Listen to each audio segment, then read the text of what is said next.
A new year and a new format, and as you can clearly see right here, I'm not playing Dragapult anymore. I've been an avid Dragapult player for coming up to a year now. I picked up the cards when Twilight Masquerade originally came out, and I've been playing the deck ever since. I haven't touched any other deck because I was adamant that this deck was good, and currently it is considered the best deck of the format, but on release it was considered like a rogue deck at most. It could compete and it did do well, but it wasn't the like end all be all best deck, top of tables of the format. It did win a regional here and there, got a few tops here and there, but it's not become as prevalent as it has today.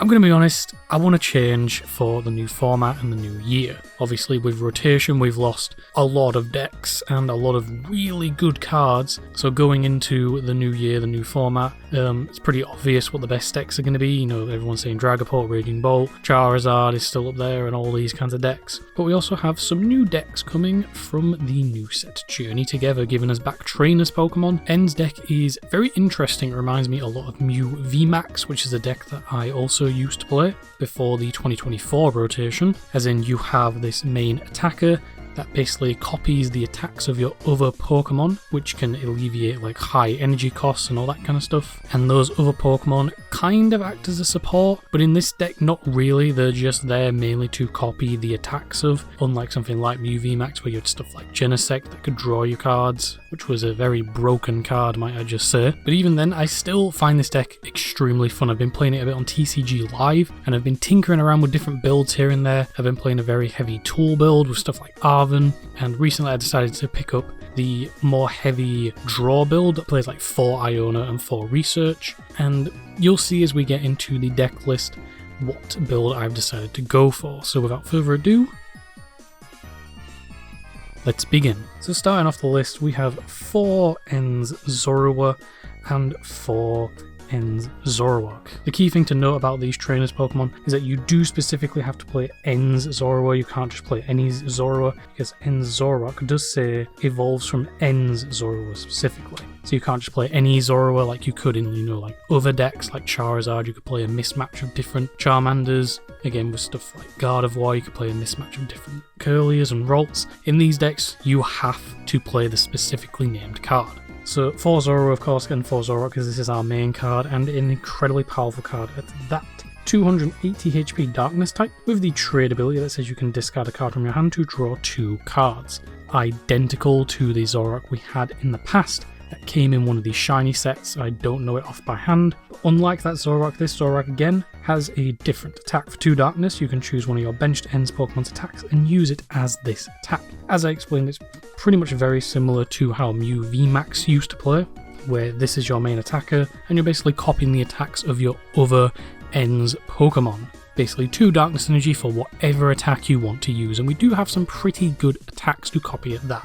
You want to max out on 4 and 4 because, you know, it's a card that says discard and draw 2. Like, why would you not play 4 copies of it? And we want to see multiple copies of this card on the board, at least like 2 to 3, so then you're seeing as many cards as possible every single turn. And then for the Pokemon that we want to copy the attacks of, we have 3 Ends Darumaka, 2 Ends Darmanitan, and the 1 Ends Reshiram. I'm going to say right now, you want to play multiple copies of Ends Darmanitan, not Ends Darmanitan, Ends Darumaka, because it has 80 HP, which means you cannot search it off of Buddy Buddy Poffin. You have to use something like Ultra Ball or Nest Ball. As you'll see later on in the deck profile, we are playing 4 Nest Ball and like 3 Buddy Buddy Poffin, because Buddy Buddy Poffin you can only get Zorua and stuff below 70 HP. So let's start with Darmanitan. Darmanitan, 140 HP, has the Backdraft attack, which does 30 damage for each basic energy in your opponent's discard pile. So if you're against a deck that likes to discard a lot of energy, something like Ceruledge, Goldengo, Raging Bolt, any of those types of decks, you can easily build up quite a lot of damage based on the amount of energy in the discard. But the main attack you're going to be using is Flame Body Cannon. It does 90 damage, but you have to discard all energy from this Pokemon, and it does 90 damage to an opponent's benched Pokemon. And there are quite a lot of Pokemon in the format that have like a little of 90 HP. You have stuff like Badoo, you have a couple of mid-stage evolutions like Dracloak and Curlier, and even Charmeleon. You also of course have, you know, your basics, with stuff like 80 HP, something like 90 HP. So So under the right circumstances, you can very easily KO 2 Pokemon with this attack. It does have the downside of obviously discarding both energies off of your Zoroark, because you're mainly going to be copying it with Zoroark, but you can attack with this, which we'll get into later on. But yeah, you're mainly going to be copying with your Zoroark, and you only have to discard 2 energy instead of 3. And then we have Reshiram, which we only play 1 of. I do want to squeeze in a second copy, but I can't really think of anything to like take out. Plus this is like the main Pokemon that you kind of want to use, but even then this card is still pretty good. Powerful Ridge does 20 damage times the amount of damage counters on this Pokemon. So say your end Zoroark has taken a big hit, you can hit back for basically double the damage. So if you get hit by something like a Phantom Die for 200, you can hit back for 400, which is more than enough for a knockout. And it kind of plays mind games with your opponent, because it's like they don't want to attack the Zoroark because you can just put this down and then retaliate for double damage. So it's really good in that aspect. And then it has Virtuous Flame, which just does a flat 170. It's decent at just like picking apart some Pokemon that are like pretty high HP, or maybe two-shotting some EX Pokemon, or maybe setting up an EX Pokemon for a Flame Body Cannon that you can then knock out and then take out something on the bench for multiple prize cards. N does have a couple of other Pokemon here, stuff like Joltik, Purloin, Sigilif, but they're honestly just not worth playing.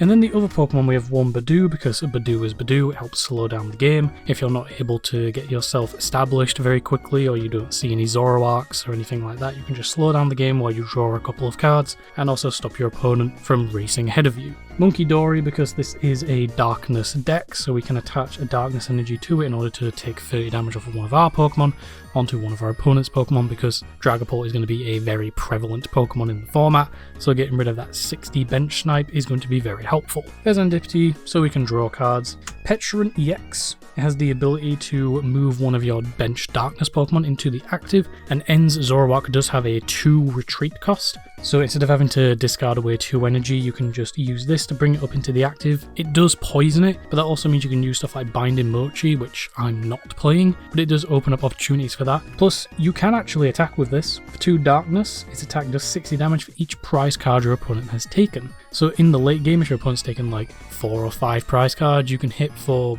what, 240, 300 damage? That's pretty good. And then 1 Blood Moon Ursaluna, again for the late game. If your opponent's taken a lot of prize cards, you can just attach 1 energy, or if your opponent's taken 5 prize cards, you can just attack for no energy and do a lot of damage. Now moving on to the supporter cards, we have 4 Professor's Research. I did decide to go with the heavy draw, churn through your deck as fast as possible build rather than the Arven build, because this card is actually, I find this card to be a lot better than other stuff, because what you're mainly looking to do when it goes round to your turn and you have multiple Zoroarks is just burn out everything in your hand as much as you can, then use a supporter like Professor's Research to fuel a new hand, and then start drawing so you can see as many cards as possible. It does lead to a few instances where you may have to discard some very useful cards, or like something you don't want to discard, but you kind of have to do it. Or if you don't want to use Research, you can use Iono. Iono in the early game is really good because you can put back stuff that you may need on the bottom of the deck, draw a hand of 6, and then start discarding and drawing more cards with Zoroark. So these are the 2 main supporters that you want to see, but we are also playing 1 Boss's Orders and 1 Janine's Secret Art. Or is it Technique?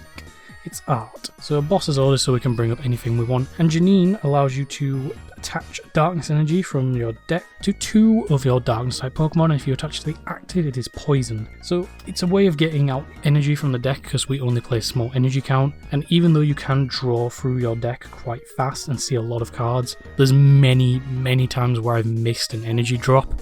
So having this is just useful for those instances. Plus it helps power up 2 of your Pokemon rather than just attaching and then using something like an Ends PP up to get an energy back. You can instead attach 2 to your benched, so then they're ready for when your active one gets KO'd. I'm still a bit iffy on the card. It's either these 2 or maybe 2 Boss. I'm still going to do some testing around with it, but for the time being, that is the supporter lineup. Only a small supporter lineup because we have a lot of draw power. Like, we can draw for our deck very quickly, so we don't really need to play that many supporters. And then moving on to the items, 4 Nest Ball, because Darumaka is 80 HP, and we kind of need it in play in order to evolve into Darmanitan, so then we can start copying its attack. And because of that, we're only playing 3 Buddy Puffin, or 1 Buddy Puffin and 3 Dicky Front of Nusp, because again, the only things we can get off of this is Zorua and the Badoo. That's it. You could probably play 2 of this if you really want to, but I want to make sure that I at least see one of them, so then I can get multiple Zoruas into play which can then become Zoroarks, which can then start drawing through my deck. 3 Ultra Ball. I've started to pick up older printings of cards because I just think they look better than the current printings we have. They're not black and white era versions. I think the X and Y era versions, I would prefer the black and white era versions, but yeah, you can't have everything. It's a way to get stuff into our discard like energy so we can use Ends PP up, and it's just a way of getting out any Pokemon we may need. Speaking of which, 3 Ends PP up. This allows you to attach a basic energy card from your discard pile to one of your Ends Pokemon. So you could use something like Ultra Ball, discard a Darkness Energy, then use PP up to reattach it to one of your Pokemon. Or if you've used Flame Body Cannon, you can then use Ends PP up to reattach those Darkness Energies that you've discarded. It's a very useful card. We only play 3 because again we are playing a pretty small energy count and we have other ways of recycling back our energy. 2 Counter Capture because, you know, we're not really doing a lot of damage every turn, so the deck can kind of take some time to get going. Plus if we end up going behind, we can obviously like pick up something and then easily KO it, because there's quite a few Pokemon in the format that are actually, you know, weak to Darkness Pokemon and also Fire Pokemon, because again, as I said, there are instances where you can attack with Darmanitan. So you could use something like the Flame Body Cannon, do 90 damage, which is then double to 180, and then 90 damage to the bench. So you could possibly bring up something like a Monkey Dory, which has 110, but since it's weak to Darkness, you do 180 to knock it out, and then you can do 90 to the bench for maybe a double KO. 1 Earthen Vessel so we can search out our energy, 1 Night Stretcher so we can get back, you know, Pokemon from the discard. Say one of our Darmanitans got knocked out, we can grab it back and then evolve on top of our other Darumaka, so on and so forth.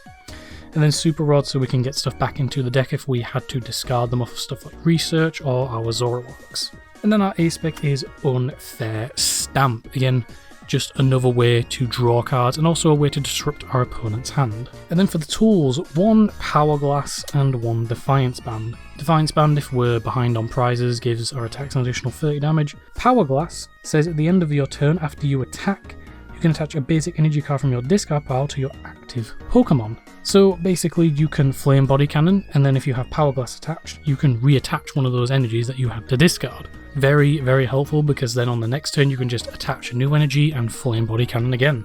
And then at the end of your turn you get one of those energies back. You could possibly PP up one of those energies you have to discard back onto a different Zoroark. It's very, very helpful and very useful, especially considering the only way we have to reattach energy from the discard is Ends PP up, which means that if we want to get energy back, we'd have to use stuff like Night Stretcher or Super Rod or anything like that. So it's just another way of helping to get energy back from the discard.